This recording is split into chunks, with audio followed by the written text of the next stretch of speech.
Hello everybody and welcome to another book summary here today where I'm going to be summarizing, oddly enough, my own book. That's right, the first book in the Lawful Times series, Breach of Peace, will be summarized here today, the novella.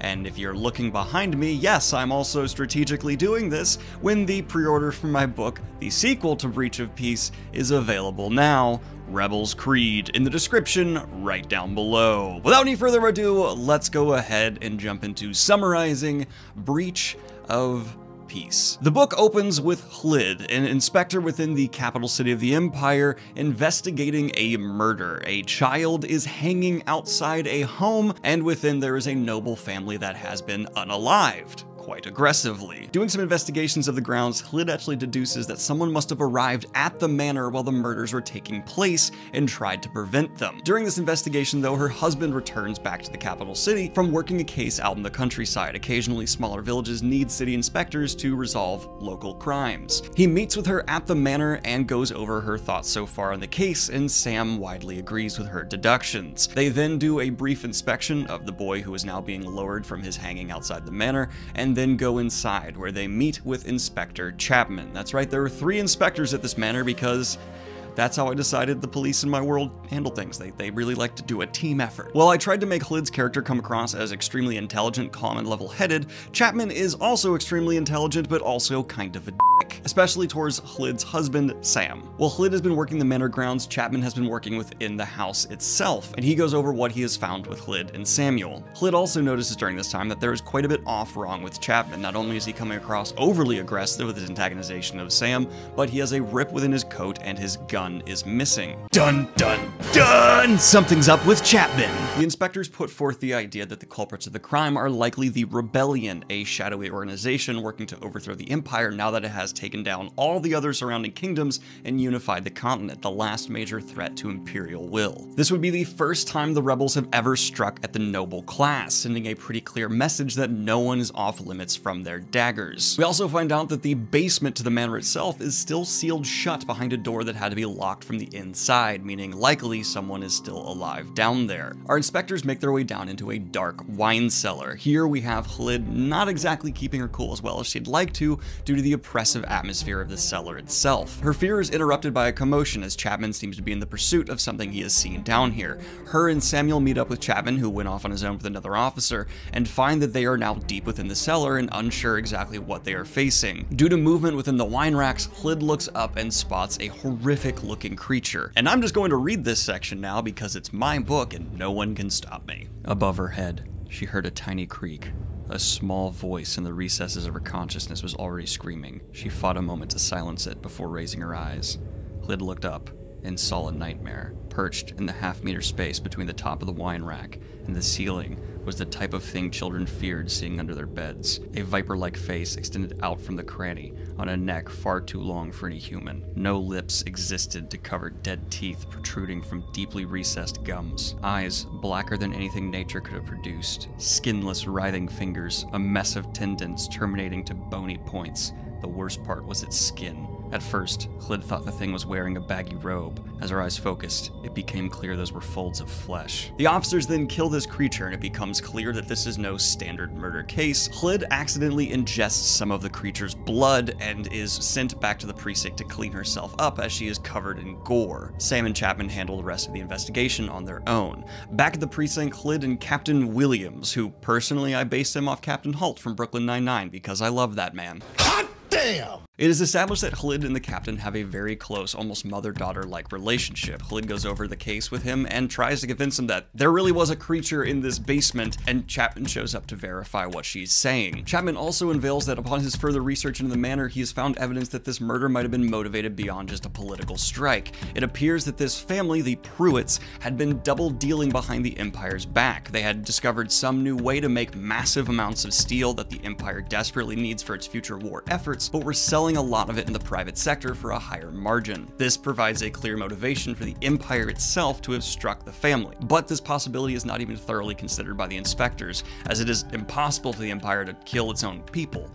right? Chapman leaves, telling Chlyd that he wants to go over some of this information with contacts he has. This arouses suspicion within Chlyd because what contacts would Chapman have that would possibly know anything about this? Samuel arrives, having gone to the Ministry of Defense to hand over all the evidence so far, saying, hey, this is out of our hands, it's above our pay grade. The Ministry of Defense needs to handle this. And this angers Chlyd. Chapman also gave her a moment of seeming to doubt whether or not this should be something they could handle, and being almost pensive of sending his friends deeper down this rabbit hole. After a brief argument, Chlyd and Sam go off to meet up with Chapman at a predestined time within a market. Once they arrive there, Chapman is extra antagonizing towards Samuel again, and things escalate between the two officers, to the point where Samuel is handling Chapman's newly retrieved gun. Chlyd, being the senior inspector, has to discipline her own husband and send him back to the precinct for behaving like a child. While it was clearly Chapman's initiating of the incident, Samuel escalated it. Chapman and Chlyd then go into a local tavern to go over what Chapman learned from his contacts. Within this tavern, Chapman unveils that his contacts are actually with the rebellion, and they've been following what's been going on behind the scenes from the MOD for quite some time.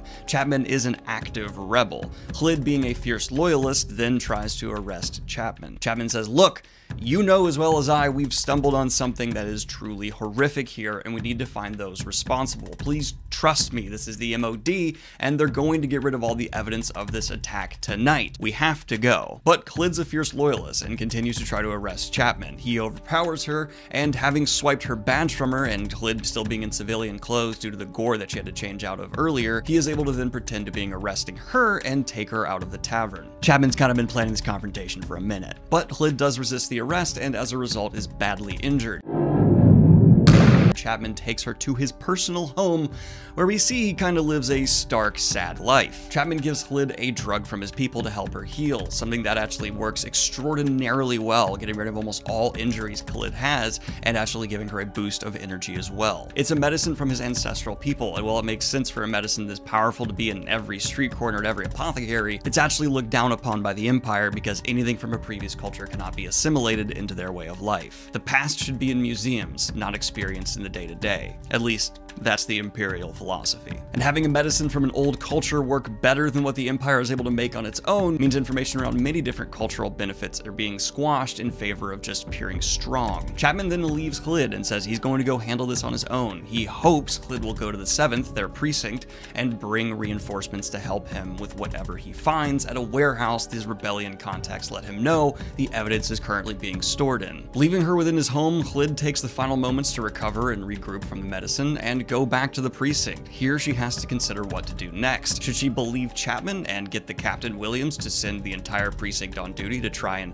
find what's going on, or not believe Chapman and go to the Ministry of Defense itself about a possible rebel interfering with ministry work? She chooses the former, and Captain Williams believes her for the most part, but he does take a cautionary measure. He sends another officer off to the Ministry of Truth, a ministry supposedly designed to keep other ministries in line and report open and honest Imperial information to the people. That officer will then go to the Ministry of Defense after contacting the Ministry of Truth and bring reinforcements to help the 7th as they're walking into a potential trap from rebels. There's a truck moving around outside, and it's loud. Chlyd, with all of the active duty officers from the 7th and her husband Samuel, head towards the warehouse district, where apparently evidence is being loaded up to be dumped into the ocean. Essentially, a lot of a certain kind of tincture toxic thing being made and administered to people to send a message, creating these types of monsters. The fact that Chlyd's able to walk around after taking a severe blow to the head and the trauma from before is me trying to hint at the fact that yes, Chapman's medicine is working, but there is something else happening within her as well.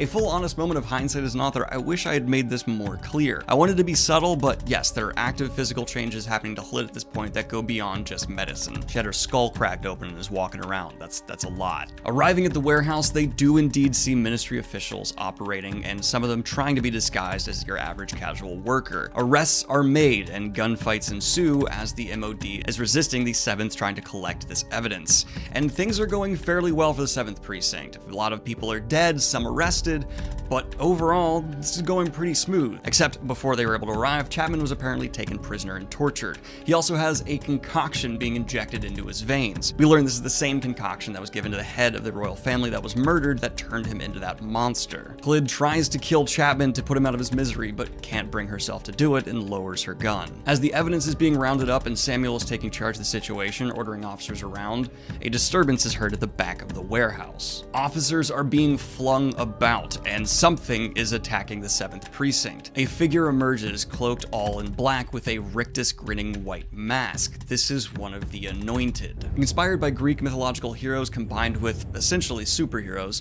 the Anointed are basically blessed individuals from the Almighty itself, the god that runs this empire. They are given supreme supernatural physical enhancements as well as unique powers to each individual. The diversity of powers within the Anointed is extreme, but this Anointed's name is Avi Cormac. Upon seeing her, Samuel drops to one knee, surrendering immediately. This is not just some corrupt official within the MOD carrying out some illegal strikes against the noble families. If an Anointed is involved, that means it falls in with the Almighty's will, and it's direct action from the Empire itself instead of just some corrupt official. The 7th had hoped to be able to take out one corrupt politician, but instead have directly obstructed something that was supposed to be a military matter. Despite his surrender, the Anointed then kills Samuel in front of Hlid. The officers open fire but are quickly butchered, only Hlid able to get away because Chapman has returned. It appears he is actually transforming in a more positive way than what we saw from the royal family before. Behind the Chosen, among the dead,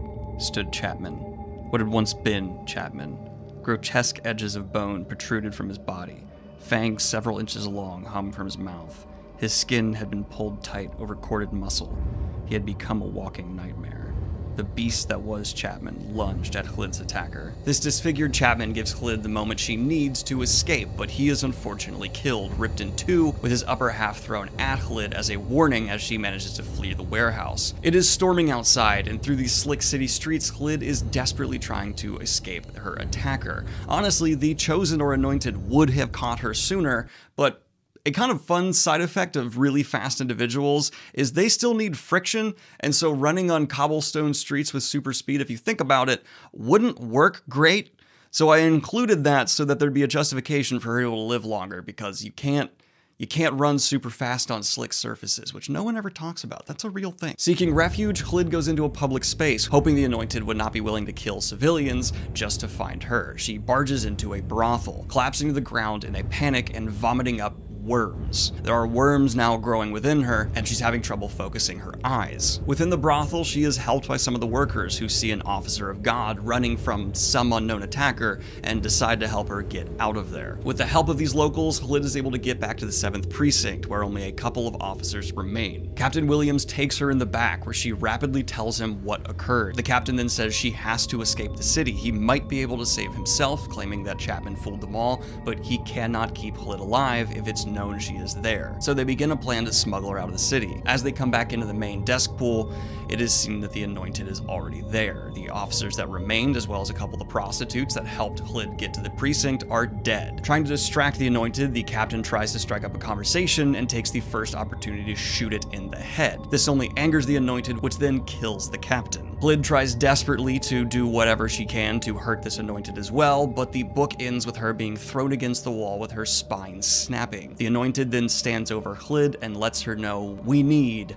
more test subjects. Finally, in an epilogue, we cut to the Ministry of Truth, where a minister who works there has been handed the assignment of writing up the report of a rebel attack that happened the night before. It is claimed that known rebels, Hlid, Samuel, and Chapman, set up the precinct they worked for, the 7th, to be taken out by the rebellion. A local brothel seems to have also been hit in the attack as well. The report specifically details how everyone who worked at the brothel was killed in the massacre, as well as almost the entirety of the off-duty of the 7th Precinct hit in their homes, going far beyond the attack we saw. This minister, Josh Holdier, knows this report to be false though, because his own brother worked at that very brothel and came to see him before going home that night and spoke of an officer of God fleeing desperately from something in the night. Breach of Peace ends with Josh Holdier writing lies for the Empire. And that is Breach of Peace, the first book in the Lawful Times series. If you're interested in checking it out, or its sequel, Rebels Creed, of course, links in the description down below.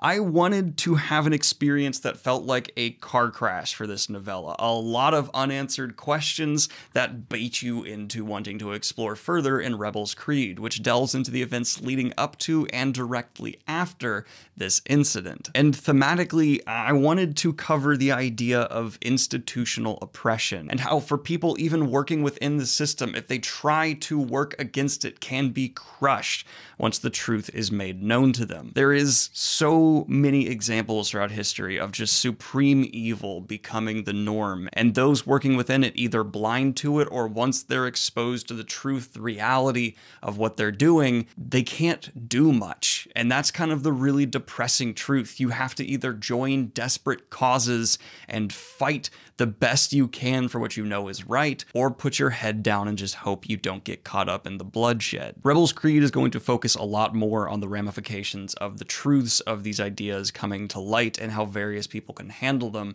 and break away from the allegiance they had or delve in all the further. So if that interests you at all, follow along with the Lawful Time series, because the third book escalates to full-on continental warfare. But like and subscribe if you have not already, and hit the Patreon if you want to support what I do here. Have a good one, y'all. Peace.